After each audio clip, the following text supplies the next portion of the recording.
Assalamualaikum warahmatullahi wabarakatuh. Hai teman-teman, apa kabar kalian semua? Semoga kalian baik-baik saja ya. Di video kali ini kita akan membahas film yang berjudul The Black Demon yang dirilis tahun 2023. Tapi sebelum lanjut ke videonya, jangan lupa like, comment, subscribe, dan share sebanyak-banyaknya. Tanpa lama-lama lagi, langsung saja ke cerita singkat filmnya.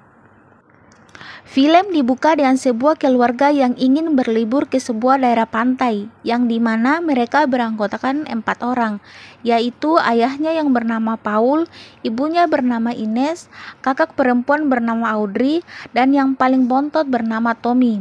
Seperti pada umumnya, keluarga yang ingin berlibur sangat antusias dan ingin segera sampai pada tempat tujuannya. Di dalam mobil, mereka pun bercanda komunikasi layaknya keluarga bahagia, terutama Tommy anak bontot.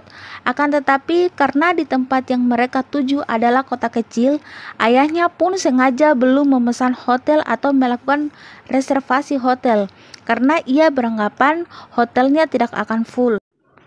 Setelah beberapa jam kemudian, mereka tiba di tempat tujuannya. Namun, hotel yang akan mereka tempati nyatanya sudah tidak beroperasi lagi. Di sisi lain, Ines pun merasakan banyak kejanggalan dan banyak terjadi perubahan di daerah tersebut. Apalagi melihat suaminya Paul tidak diperlakukan baik oleh penduduk sekitar. Dengan komunikasi yang baik, Ines pun mencegah perdebatan yang terjadi antara penduduk asli, sebut saja namanya Rocky dan suaminya, dan meminta Rocky untuk mengantarkan mereka ke villa yang terdekat atau kafe agar mereka bisa beristirahat. Ines pun tak lupa memberikan upah berupa uang kepada Rocky. Perlu diketahui bahwa daerah yang mereka kunjungi ini adalah daerah penghasil minyak, dan Paul adalah salah satu pekerja tambang minyak dan sangat berpengaruh. Rocky pun mengantarkan mereka ke sebuah kafe yang dekat dengan laut.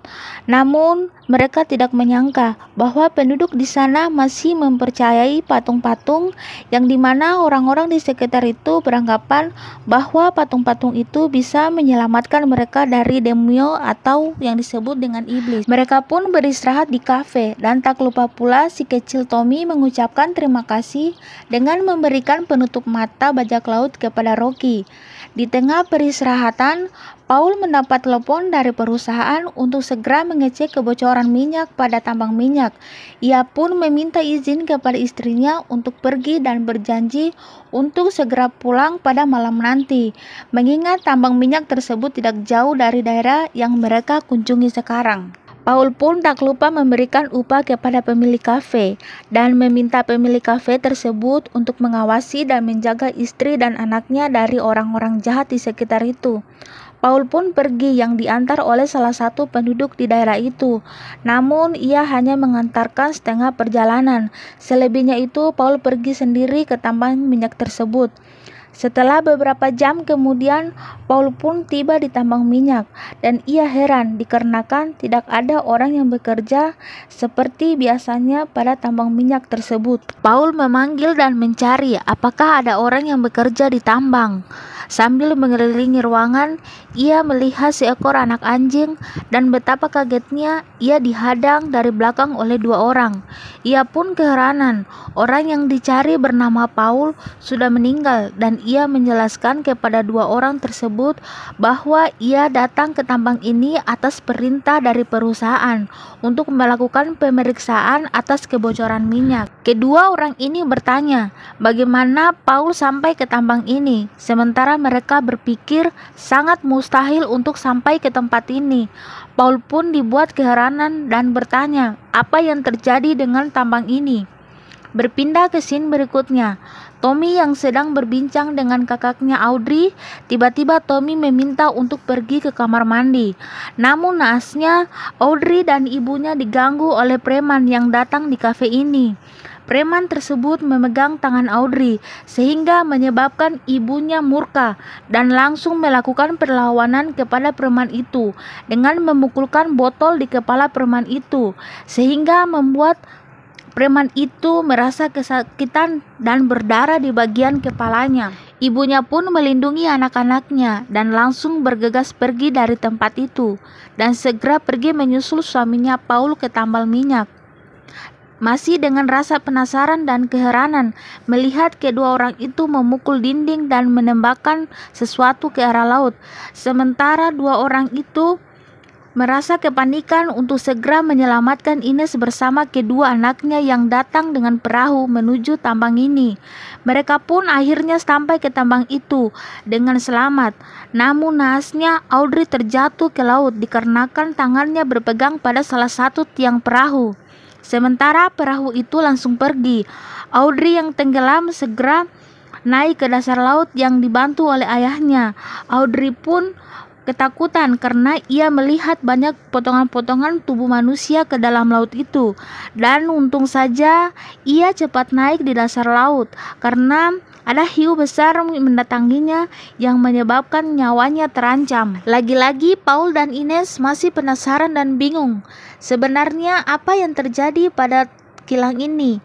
Dengan cerdasnya sebut saja Roy langsung menunjukkan kepada mereka berdua untuk melihat yang terjadi pada kapal yang mengantar Ines dan anaknya. Kapal tersebut serta pengemudinya diterkam oleh seekor hiu yang sangat besar atau hiu raksasa yang biasa mereka sebut adalah iblis hitam atau demonia. Berpindah ke scene berikutnya. Di tengah perbincangan, tiba-tiba hiu raksasa tersebut berusaha menyerang dengan mendorong penumpang kilang ini. Paul pun segera melakukan pemeriksaan dan menyuruh Ines untuk membawa anak-anaknya turun ke bawah. Dan betapa kagetnya, ternyata kilang minyak ini memiliki ruang kendali, listrik, satelit, semuanya standar dan tidak ada satupun yang berfungsi. Sementara hiu raksasa ini sering menyerang kilang minyak ini sehingga menyebabkan banyak kerusakan. Dan parahnya, volume minyak dari kilang ini terus tumpah untuk beberapa bulan ini. Paul pun menyalahkan mereka berdua, kenapa tidak ada laporan, sementara mereka berdua sudah melakukan pelaporan kepada perusahaan, akan tetapi tidak ada yang menanggapinya. Seringnya hiu raksasa menyerang sehingga alat pembantu kilang ini rusak. Setelah mengetahui hal tersebut, Paul segera mencari cara untuk memperbaiki kerusakan itu. Ia segera menyuruh kedua orang itu untuk menyelam memperbaiki alat pembantu, karena tanpa alat pembantu, generator tidak akan berfungsi. Akhirnya mereka berdua turun menyelam dan diawasi oleh Paul melalui kamera. Pada awalnya, suasana di bawah laut tampak tenang dan mereka melakukan tugas masing-masing. Namun betapa kagetnya, ternyata ada bom terpasang di bawah penumpang kilang. Tak sampai di situ, Roy dikejutkan oleh potongan-potongan tubuh manusia di sekelilingnya. Setelah melihat itu, akhirnya Roy segera naik menyelam untuk menuju tabung. Sementara temannya Junior sedang memperbaiki tanpa mengetahui ada hiu raksasa yang menyerang dari belakangnya. Melihat itu, Roy dan Paul sangat ketakutan dan mengkhawatirkan keselamatan Junior. Tanpa lama-lama, Paul pun segera menaikkan tabung dan hanya seorang diri, Roy muncul di permukaan laut. Tak lama kemudian, Junior muncul di permukaan. Namun, sayangnya ia sudah meninggal dengan sepotong tubuhnya. Ia diterkam oleh hiu besar. Melihat kejadian itu, Paul segera mencari cara lain untuk bisa keluar dari kilang itu. Ia pun menyuruh keluarganya bekerja sama. Audrey dengan kecerdasannya bisa membuat lem untuk menutup bagian perahu karet yang bocor. Sedangkan Roy dan Paul pergi di bagian mesin untuk memperbaiki saluran. Tak tinggal diam, Ines membantu mencari dokumen untuk informasi dari kilang tersebut untuk menyelamatkan mereka berempat. Kagetnya Ines, ternyata semua kerusakan yang terjadi di kilang itu sudah dilaporkan di perusahaan dan perusahaan minyak itu membuat laporan palsu seolah-olah semua baik-baik saja. Tak sampai di situ, ternyata laporan palsu itu dibuat oleh Paul suaminya dan ditandatangani oleh Paul atas desakan perusahaan. Mengetahui hal tersebut, Ines sangat marah dan menjadi pemicu pertengkaran antara mereka berdua. Di tengah kesibukan mereka semua, tak sadar Tommy anak bontot jatuh ke laut akibat dari serangan hiu. Mereka pun panik dan ketakutan. Mereka segera menyelamatkan Tommy dari keganasan hiu tersebut. Untung saja Tommy selamat. Sebagai pemimpin dan sebagai seorang ayah yang sangat menyayangi keluarganya, Paul tidak kehabisan ide untuk menyelamatkan keluarga dan temannya Roy. Ia menemukan cara dengan meledakkan bom yang telah terpasang pada penumpang kilang itu, sedangkan istri dan anaknya harus pergi menyeberang menggunakan perahu karet yang telah diperbaiki oleh Audrey. Sebelum rencana itu, mereka berdoa yang dipimpin oleh Roy dan berharap rencana tersebut berhasil sehingga menyelamatkan mereka berlima dan bisa membunuh hiu raksasa tersebut. Dan tak lupa pula Paul meminta maaf atas perbuatannya yang hanya mementingkan uang tanpa peduli akibat dari perbuatannya. Paul pun melakukan salam perpisahan. Paul pun segera melaksanakan rencana itu dengan melepaskan bom yang terpasang pada penumpang kilang itu. Di sisi lain, Ines bersama Roy dan kedua anaknya pergi menjauh dari kilang tersebut. Namun, Ines merasa khawatir dan was-was terhadap Paul. Paul berubah rencananya dengan melakukan bom bunuh diri ke dalam mulut hiu.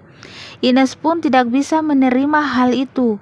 Namun, dengan segala pengertian yang dilakukan oleh Paul, akhirnya Ines merelakan dan tak lupa pula Paul memberikan pesan terhadap mereka berempat. Tak lama kemudian, Paul mengorbankan dirinya dan tentunya hiu itu yang mengancam darat tersebut ikut mati, serta kilang itu ikut juga hancur lebur. Mereka pun sangat sedih. Di tengah kesedihan atas kepergian ayah, kapal bantuan segera tiba dari Rocky dan mereka pun selamat. Sungguh pengorbanan dari seorang ayah yang sangat luar biasa. Ia rela mati demi keluarganya dan sangat bertanggung jawab atas perbuatannya. Pesan dari film ini adalah jadilah ayah yang baik, bertanggung jawab, dan contoh teladan bagi keluarganya. Janganlah karena harta kekayaan kamu menjadi serakah dan merugikan orang lain. Jadi usai sudah cerita singkat film kali ini, jangan lupa like, comment, subscribe, dan share sebanyak-banyaknya. Apabila ada salah kata dalam menyampaikan cerita singkat film ini, mohon dimaafkan. Wassalamualaikum warahmatullahi wabarakatuh. Sampai jumpa di video-video berikutnya. Bye-bye.